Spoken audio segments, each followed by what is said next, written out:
Welcome back to the Wondered Bliss Podcast. I am Kevin Faulkner.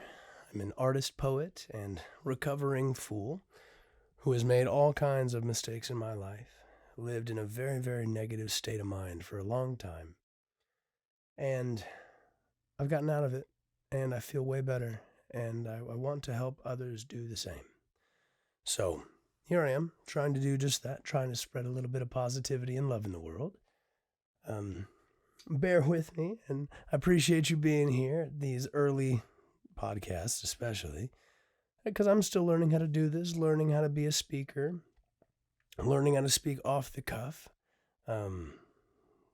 trying to maintain a camera presence and worried about the mic and just all of the different parts and pieces that this requires.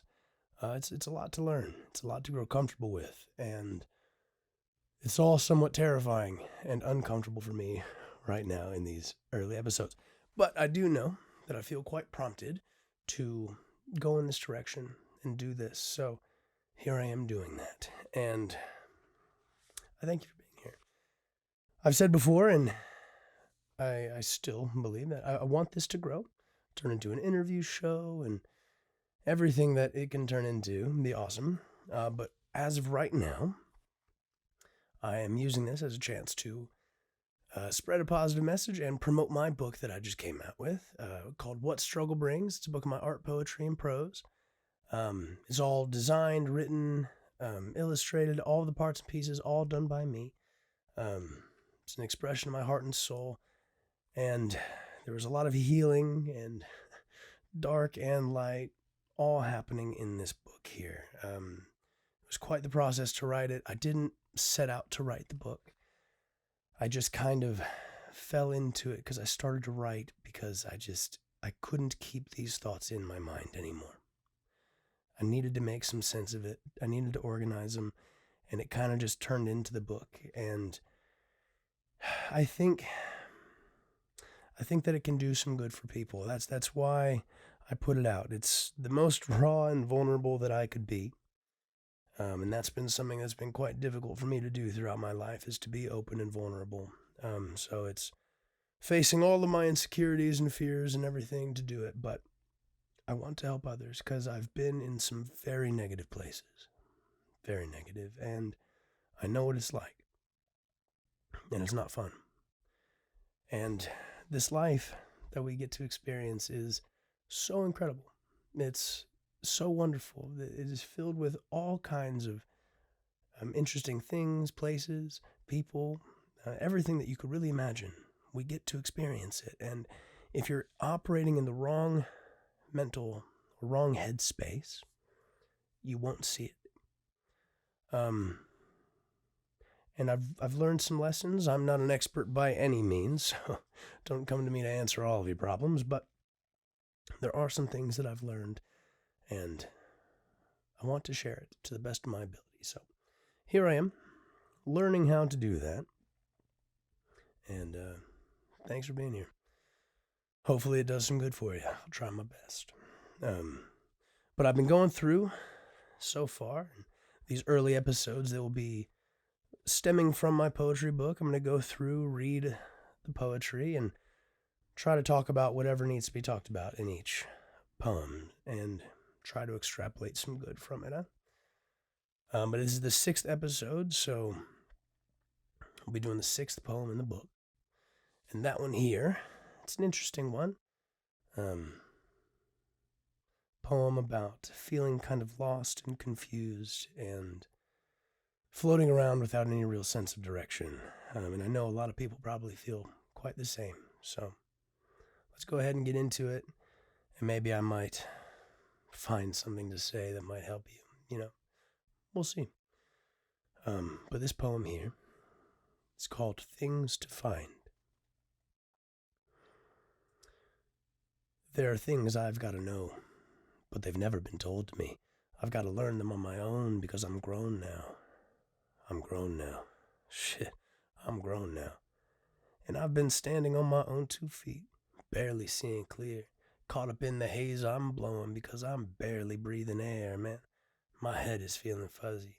Ma'am, I'm sorry if I stare because I really wasn't there for a minute. I was lost inside my head. I left my body feeling dead. I was well for a moment, but now it's back to work instead. Oh, how I dread it. I just want to rest my head, but it keeps on going, never finding peace. At least I've got a flow that comforts me, an outlet for my thoughts. It's who I want to be. Sincerely, it's the real me, but you'll never know him. I just hope you'll notice me, because I've been noticing depression setting in. I think I need a sedative. Please stick it in my skin so I can stop the spinning, stop myself from sinning. It doesn't matter the cost, because I feel lost, and I really need to find myself. So that's a fun one. All of these poems in the beginning, they're in the dark section of my book. I've broken it up into 3 sections: the dark, the haze, and the light. Each of them kind of resembling different periods of my life and different ways of thinking and things that I had been caught in for a long time, and how I kind of gotten out of it. But these early ones, they'll be a little bit heavier. They get easier as they go. But it's important to talk about these things and to not try to suppress or deny these feelings when you have them. I think that everything comes into our life for a reason. Even the most lost and hurt, depressed, angry you felt, all of it's there for something. It's teaching you something. It's molding you and guiding you in the direction you ought to be going. The problem is when you get caught in those feelings and they become your operating system, and you have a negative expectation that forms towards the world, towards your life, towards other people around you. And it forms for various different reasons. Oftentimes, pretty good reasons. You've been hurt before. You've been misled and thrown into various negative circumstances, and you want to prevent that from happening again. So you shelter in. You start to try to run. You start to try to prevent these things from happening again. But if you get caught there and you never let yourself experience new things, never allow yourself to move in new directions and put yourself out there a little bit, then you'll never move forward and get over this bullshit, right? So it's important to deal with them. It's important to feel them when they're there, but you have to move forward. So that's an important point.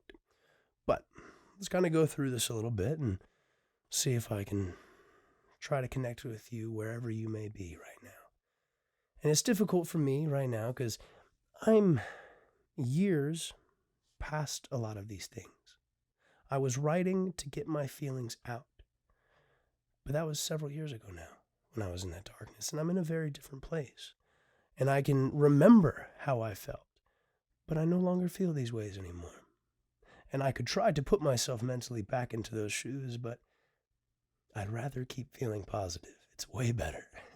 And it is very possible for you to get there too. So I just want you to remember that as we move through this, that I'm dealing from a past perspective, and eventually you can too. But as I go through here, I start off talking about how there's things that I have to know, that they've never been told to me. I've got to learn them on my own because I'm grown now. And a lot of that, me and my personal life, my parents have been divorced. My father was relatively absent for a long time. And in many capacities, I felt ill-prepared for life because of that. I was missing my main male role model through some very formative periods of my life. Through middle school, high school, I had watched my parents' relationship fall apart, watched my family fall apart in many regards. And I was terrified of relationships, terrified of allowing myself to be vulnerable and get close to other people, because that's when they can hurt me, right? But these are essential pieces to life, love and relationships. In most regards, they are what our life is. Our relation to other people is most of our experience, most of what we'll do. And if you feel ill-prepared, and because of that you put up walls and shields and things to prevent yourself from getting close because of your fear, then you will block yourself off from a lot of the good of life. And That is not something to do. Because you're holding yourself back from the goodness that life can be. And those things are good. Love is probably the best feeling you can ever have. But if you're terrified of it, so you never let yourself do it, and you never let yourself grow into it and learn how to do it, then you'll be living a life absent of the greatest joys. And it's a crying shame. So if you're there in a similar spot, realize it, recognize it, and do what you can to move forward, to move past it, to step into that next phase of your life despite your fear. And for me, it takes a while sometimes. It took me a long time because I kind of ran. I kind of get into the rest of this poem here, how I start talking about, in the artful sense, how I'm caught up in the haze I'm blowing because I'm barely breathing air. I started drinking a ton. I started smoking a ton. I started escaping. I'd tried my hand at love, but all my insecurities and fears made me run in every direction. And granted, it wasn't all me. Everyone is a helping hand in every failed relationship, but I had just experienced things and was running as far as I could. I had moved a lot when I was young. I lost a lot of friends because of that. I would distance myself from a lot of people to prevent that heartbreak. I tried my damnedest not to get close to anybody, not to let love in. I kind of ran around as a playboy for a long time, just keeping people at arm's length. That was what I did. I never let people get close. I never let myself be vulnerable. And I escaped with everything that I could into drinking, into partying, into smoking a shit ton of weed, into every poor behavior that I could run into, really. And I did it not to be self-destructive. I did it to try to mask my pain. And I think a lot of you might find yourself or recognize yourself in that statement, because this is something that is all too common. I am far from alone in that. Why do most people drink? Why do most people smoke? What are you running from? And I told myself every excuse that it was just for the highs of life. It's not any vulnerabilities or anything. I tried to suppress every feeling that I had. And you probably are doing the same thing. It's a very human response. It's a very normal response. But it's an unhealthy response. Just because humans do it all the time doesn't mean it's good, you know? But that's what I was doing. Remnants of my past. I talk about here in this how I was lost inside my head. I left my body feeling dead. I was well for a moment, but now it's back to work instead. Oh, how I dread it. I just want to rest my head, but it keeps on going, never finding peace. At least I've got a flow that comforts me. And that line right there was specifically talking about writing, actually. I kind of fell into it. It is one of the best things that I ever started to do, though, was to start to write. And I talk about it in the book. I talk about it at length, and I will talk about it over and over and over again because I think it's important. The process of writing is a massively influential one. It just helps organize your thoughts. It helps stop the swirling, stop the spinning of these emotions, and to put it down in an ordered fashion that helps you understand what you're even feeling. So if you're in a similar place that I am, you're running from everything, you're terrified of love, you're terrified of getting close, you're terrified of putting yourself out in any way, shape, or form, because your life is different than mine, I encourage you to write, get it out, realize what you're facing, what you're battling, and then you'll have a much clearer vision of what to do and how to move forward. You have to be willing to be honest with yourself, though. You can't keep lying to yourself, telling yourself that you're okay when you know deep down that you're broken. You know deep down that you're running. you have to be willing to move forward. You have to be willing to be honest with yourself. And these are subtle shifts in yourself. To be willing to step forward, willing to step past fear. It's a subtle thing that happens. When it does, everything can change, and it can help you move forward and move past your bullshit and nonsense. And it's so essential. It's so essential. You have to do it. Otherwise, you'll just continue to sit in your misery. You'll continue to find yourself repeating these same cycles. I'm talking here, at the end of the poem here, I'm talking about how I need a sedative. Please stick it in my skin so I can stop the spinning. I'm already high as fuck. I'm already numbing myself in every capacity, but it's not enough. I need more. But more. I have been, I think, as high as a person can get. I have spent more time sitting and staring at a wall because I'm numbed out entirely because I don't want to deal with life anymore than I'm comfortable sharing. I have tried to escape in every way, shape, and form, basically. And that is no way to live a life. And I know a lot of people are there too. And you do it because you're afraid. You do it because you're uncomfortable. You're doing it because you have these emotions. You don't know what to do with them. You have these fears. You don't know what to do with them. But really, I mean, that's no excuse.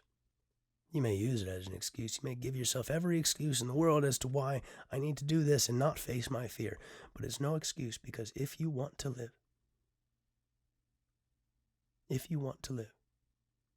you have to face your fears.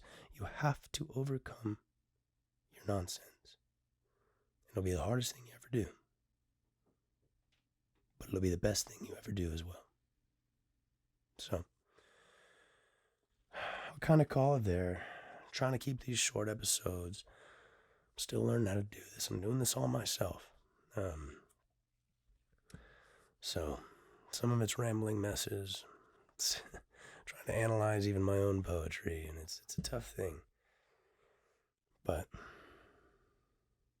I don't know.